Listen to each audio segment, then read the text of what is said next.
anger is the birthplace for ideas. Take your time, let that marinate a little bit. Anger is the birthplace for ideas.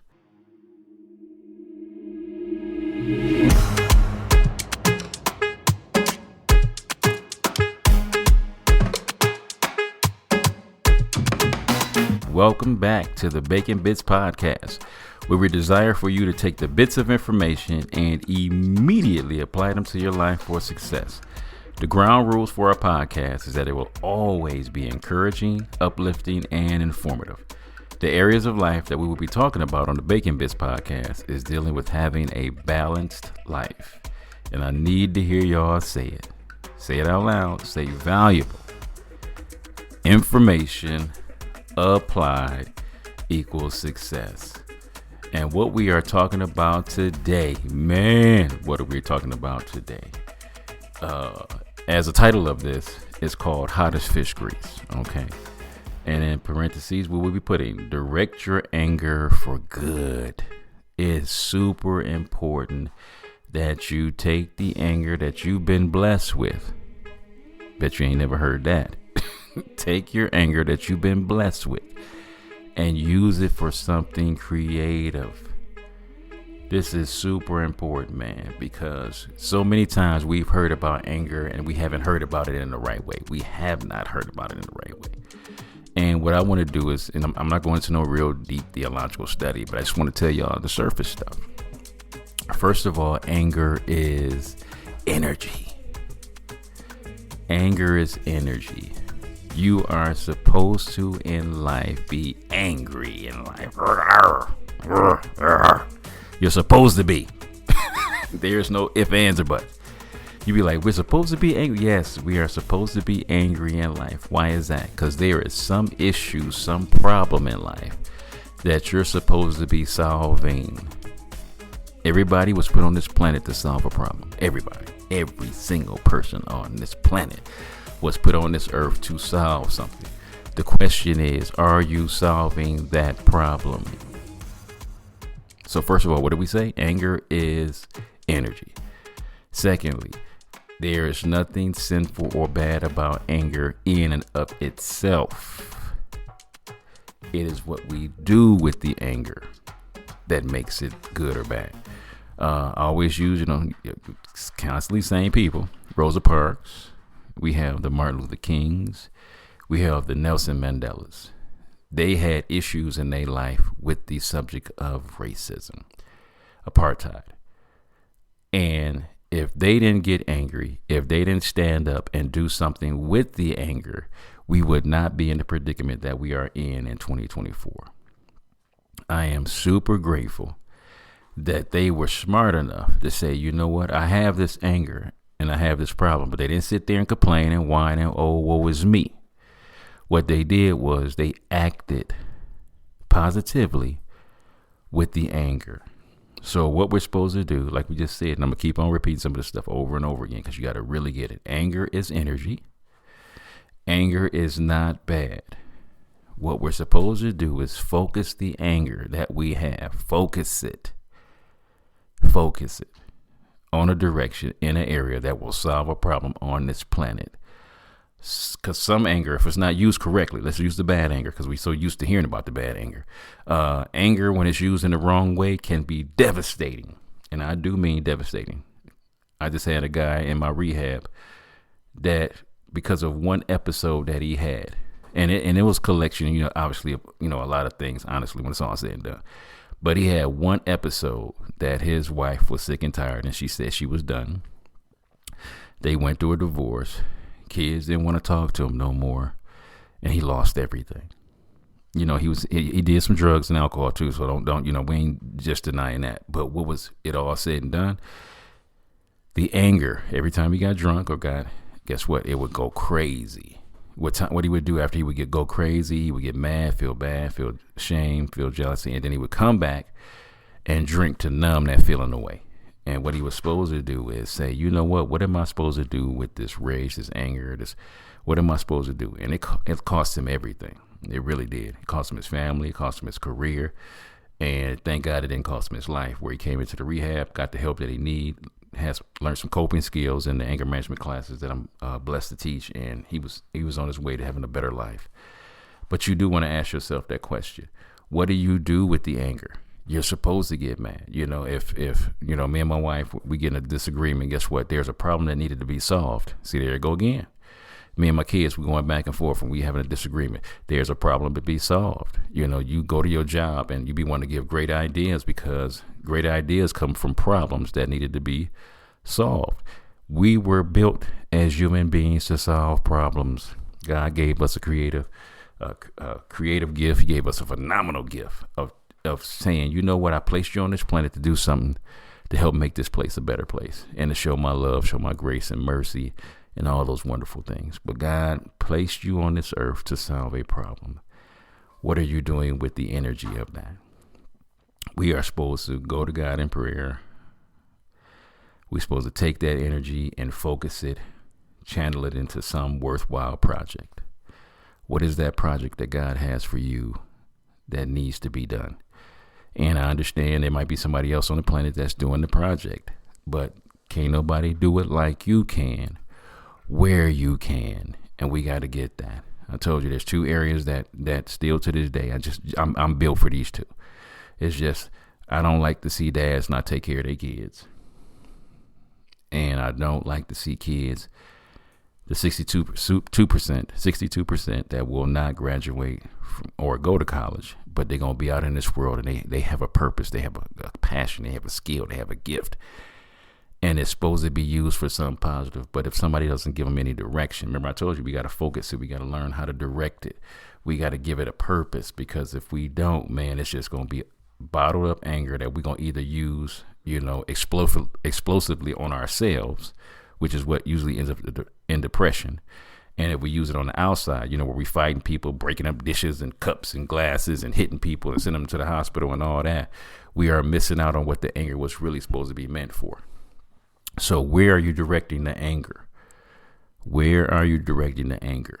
There's a problem. There's an issue. Something, man, a project. What is that for you? What is that? Take your time while you're listening to this, man, and really pay attention to this, because I'm going to be honest with you, man. What are we supposed to be doing? And what is anger? When it's all said and done, anger is the birthplace for ideas. Take your time, let that marinate a little bit. Anger is the birthplace for ideas. The coolest part about sitting down with a group of people and we all get a chance to explain and express ourselves of what's really making us angry. And then we sit down as a group of people, not just to get there and to moan and complain about life, but we're saying, from this problem that we're angry about, we're going to take a strategy and help fix this problem. Family, and I don't always want us to think like, man, I don't know how many people's lives I can change with fixing, the men so they can be better dads. I don't know how many problems I can fix with helping teenagers have a basic foundation before they leave high school. I don't know. I know one thing I will not do is I will not limit myself on how many people I can reach, because if I say something like, 1,000, 100,000, million, what if God wanted me to reach 2 million, 4 million, 8 million people in other countries? Because it's the same problem everywhere we go. It is, man. We got to have financial literacy. We got to have relationship calmness, coolness, relationship intelligence. Let me use that. We got to have emotional intelligence. That's a big one. We got to have some health knowledge on how to take better care of our body so we can live a healthy life. I'm real big on the spiritual. I just want you to have a kingdom relationship with Jesus Christ. I'm always going to go with that one. But I want you to have the basics in life, man. What is the basics? What changes can you make with the anger that you have? What innovations can you have from the anger and taking the energy from that and using it? Because, man, there is got to be something you can do with that anger that is going to be such a blessing to so many people around you. So many people around you. And I'm so grateful to have this privilege and this honor just to speak this into your life. Speak this in your ears. Speak this into your subconscious to think that, man, I'm an angry person. I'm like, cool. I ain't got no problem with that. What are you doing with the anger that you have? and directing it towards something that needs to be fixed. And if even if you had to start with the anger I have at myself for not accomplishing and being all that I can possibly be, let's start there. Because I can totally understand and I can get it. You know, when you're not living your best life, when you're not giving it all you got, it is all right to be disappointed with yourself. It's all right with that, yeah. But you want to say to yourself, I want to take this anger and do something with it, because it's not just there to be there. You know, it says in Ephesians chapter 4 and verse 26 and 27, be angry and don't sin. Once again, be ye angry and sin not, is the old King James version. But it is simply, in your anger, do not do nothing that's gonna danger yourself, danger others, or just tearing up your stuff around you. You know, don't self-destruction of property, self-destruction of people. Don't do that. Stop and think about, what are you supposed to be doing with the anger? Let not the sun go down upon your wrath. We are not supposed to be going to be mad at each other when we talk about that type of anger. We're supposed to solve those issues with our loved ones and get that over with. It said, don't give place to the devil. Don't give place to them negative thoughts. Don't give place to the negative energy. Don't give place to the foolishness that this world will have if you're not careful. But what we're supposed to do is take the anger and simply give it an instruction. Tell that anger what you're going to do with it. Because if you take that anger and you do something that you're supposed to be doing with it, look how many lives can be blessed by you taking that anger. And when it's all said and done, anger converted to passion is simply anger. It is simply passion. It really is. Anger is simply passion needing an instruction. What are you passionate about that you're supposed to get angry about to fix a problem? Family, do me a favor. I love you so much, and I want every person that ever listens to this podcast to be successful. What are you doing with your anger? Even if you're a person that feels like you don't have angry outbursts, guess what? Are you a person that's depressed? And a lot of times, depression is led to it's anger towards ourselves and anger towards some of the stuff from our past. What are you doing with that anger? Please don't sit on it. Don't marinate in it. Don't throw a pity party with it. What are you supposed to do with it is do something productive and positive and encouraging and wonderful to be a blessing to this world. Family, I love you. I only want the best for you. God bless. All right. What's up, family? It's your boy, John Bacon from the Bacon Bits Podcast. Thank you so much for your support, likes, and ratings. Please don't just listen, but rate me, follow me, and subscribe. This is an amazing way to offer free support. My beautiful queen and I have some books that we have written for your growth. So the first book we have is a workbook, actually. It's called Healthy Relationships, and this is a workbook through the lens of faith. Because what makes a relationship healthy or unhealthy? So this workbook is a 12-week, it's a biblically grounded course, and every week has a few different principles. So some of our principles, some of our topics that we're covering are respect, cultivating security. And this is not just between a husband and wife. This is between parents, between siblings, between friends, between your bosses, employers. So it's really important, and everyone deserves a healthy relationship. And also we have The Balanced Life by John Bacon. It covers how to be prosperous in your finances, relationships, your health, your mind, and your spirit. So you can pick that up on Amazon, also on audiobook. And we also have The Unraveling, a creative healing journal, pinings, poems, prayers, and ponderings of my precarious life. I've had a testimony of I've had 2 brain tumors and 2 brain surgeries, and I'm super grateful, but I'm still grieving the process of healing. And this is part of the process.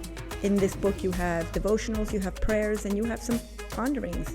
And in between these pages, there's a space for you to also be prompted to paint and to create your own, or maybe you want to write something in these books. This is part of your creative healing journal that we get to walk through together. And you guys can just head over to Kingdom Servants First. Kingdom Servants, the number 1, st.com. And you can purchase all 3 of these books. Thank you for your support, your love, and your contributions. God bless.